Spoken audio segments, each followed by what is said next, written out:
तर नियमित कर्ज भरणाऱ्यांवर सरकारनं अन्याय केलेला आहे। कर्जमाफीवर शेतकरी नेते विजय जावंद यांनी ही टीका केली आहे। कोरडवाहू शेतकऱ्यांच्या पाठीशी सरकारनं उभं राहावं असंही जावंधिया यांनी म्हटलंय।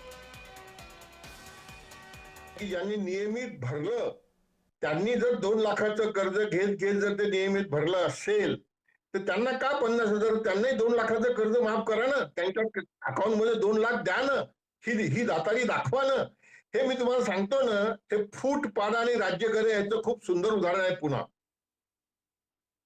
25च्या जून महिन्यात खरीपाचं कर्ज घेतलेला शेतकरी हा सप्टेंबर मध्ये थकीत होतच नाही, त्याचं कर्ज थकीत होतं मार्च महिन्यामध्ये। मग त्याचं कर्ज माफ होणार आहे का? तो तर थकीत आहे, यावर्षी त्याला बँकेने कर्ज दिलं नाही, तो थकीत होता म्हणून त्याची स्पष्टता नाहीये। ज्या शेतकऱ्यांवर 3 लाखाचं कर्ज आहे त्याचे 2 लाख जर माफ होणार असतील, त्यांनी 1 लाख दिलं तर तो कर्जमुक्त होऊन त्याला पुन्हा बँक कर्ज देणार का? याची स्पष्टता नाही आहे।